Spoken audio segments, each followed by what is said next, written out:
Hi everyone, this is Farah from Zoom, and we are back to share with you some of the fundamental in-meeting controls once you launch your first Zoom meeting. So in order to walk you through, I will share my entire screen. We'll go through some of the options together. You should be able to see my desktop at this point, so you can see the Zoom meeting that's in here. Basic controls, you'll see muting and unmuting capability on the lower left-hand corner. If I were to click the mute button and try to speak, we will get a pop-up to alert you that you are muted, and this is what it'll look like.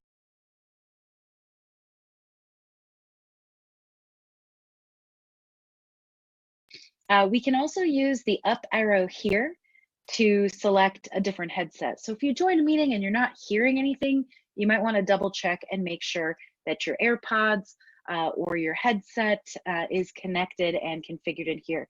If it's not, you can click audio settings to get to an audio dashboard to help configure and test your equipment.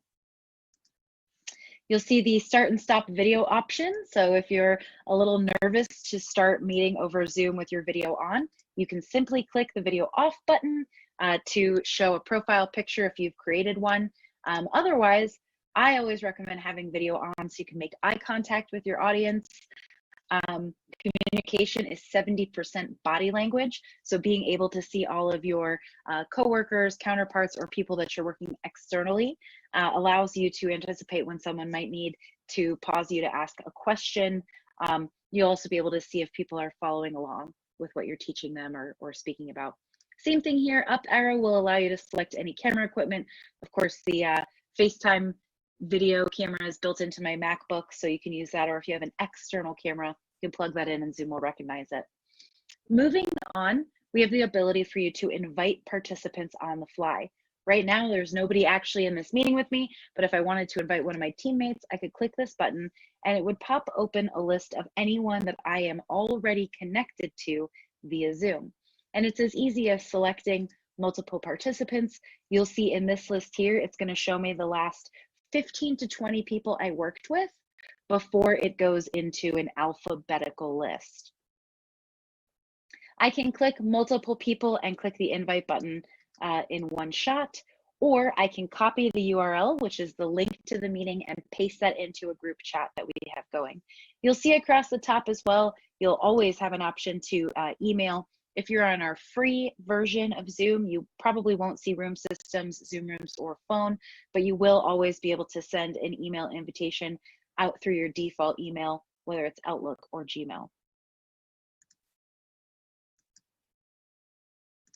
You'll also see a manage participants at the bottom. So right now, this is letting us know that only one person is connected to our meeting. If I click the button, it allows me to expand to see a list of everybody that has joined. I will always be at the top of this list if I am the host, and then everybody else will show up alphabetically in this list. Folks that unmute themselves will also bubble up to the top in case I need to hover over them and click mute. When you hover over people in the meeting, you'll always have a mute option and a drop down that will give you a few additional action items. So you can mute them, you can give them host permissions, you can remove them from the meeting if they're not supposed to be there. You'll see on the bottom, I've enabled a feature that's called non-verbal feedback. We will have a follow-up video showing you how you can enable some of these advanced settings if you'd like to use them, so stay tuned for that. But this would allow my audience to say yes or no, go faster, go slower, or even raise their hand or give an applause while we're in a meeting, so we can be interactive. I love the coffee cup. If anybody in your audience selects this, that'll show up right next to your name in this participants list. And one other thing I want to point out here is the mute all button. This is sort of our emergency red button. So if you are getting any sort of background noise or audio feedback while you're in a meeting, you can always quickly hit the mute all button to just stop it while you can identify where the background noise is coming from. The more drop down here will give you a couple additional options, things like locking the meeting for security or hearing enter and exit chimes. So I will always know when somebody joins as the host because I can hear a doorbell. We'll move on to our shared content button. This is something that you'll notice everyone in your Zoom meeting has. I love this feature so much because it gives anyone the ability to share content not just the host. By clicking the green button, I will also get a pop-up asking me what I would like to share before I share it, so you never have to worry about sharing your messy desktop. Clicking this button, you'll see the pop-up on my screen here. I can select a specific desktop. For example, you can see my cluttered desktop over here. I will not share with you, but I can choose a clean desktop. I can choose a specific application, like just a web browser or just a PowerPoint presentation. And of course, if you want to share a video on YouTube, you'll want to select that button and make sure you're clicking share computer sound and optimizing the video clip for your audience before you hit the blue share button, and then that will go live for everyone on the other end. I'll go ahead and hit the stop share button now to show you 2 or 3 features that can piggyback off of this. Let me go back to my main desktop. Once we are in shared mode, you'll notice an annotation tool. If you're the host, this bar will show up at the top with a pen tool. If you're a participant, you'll see at the top, basically, it should say whoever the host is sharing. There should be a little drop down that says more options. If you click more options, that will bring you to your pen tool.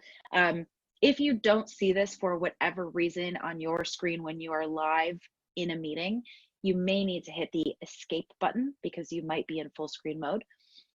But with annotation, it'll expand into a toolkit that I can use to use a spotlight tool. I can also use it to draw shapes on my screen, and also I can just freeform anything as well. So I can say hello from Denver and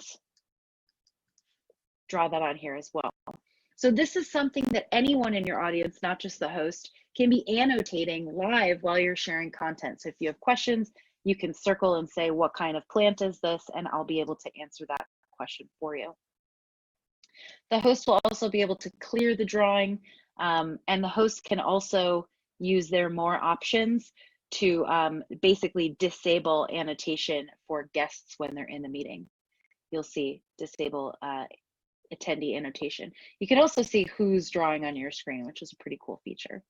Now, if you want to restrict others in the audience from sharing their content and make it host only, you can simply leverage the up arrow, which is right here at the bottom of my screen. You'll see this up arrow lets me go into advanced sharing, and this pop-up will allow me to make it a host only share.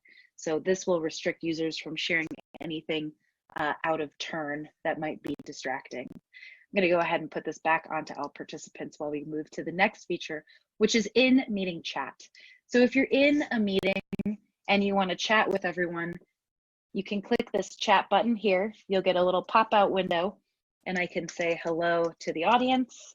I can post a link to zoom.us or even to our support page. And if I want to, if there were other folks joining in this meeting, where it says everyone would be a drop down where I could simply select one other person to privately chat with. Love this feature a lot. Highly recommend testing it before you go into a live meeting, testing it with your friends or colleagues. And you'll see here that I can also merge this to my meeting window by using the triple ellipses here.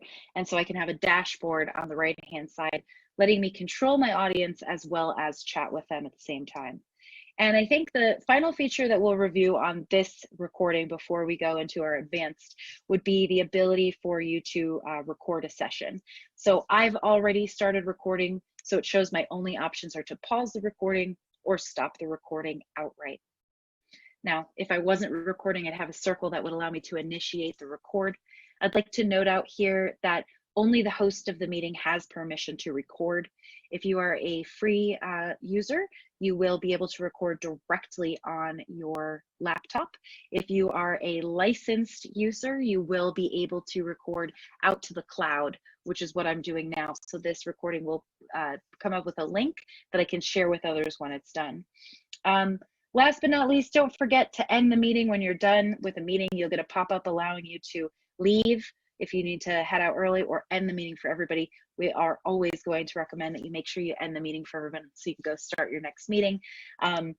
Thank you again for watching this recording. I hope you learned a little bit about some of the basic controls when you start your first Zoom meeting.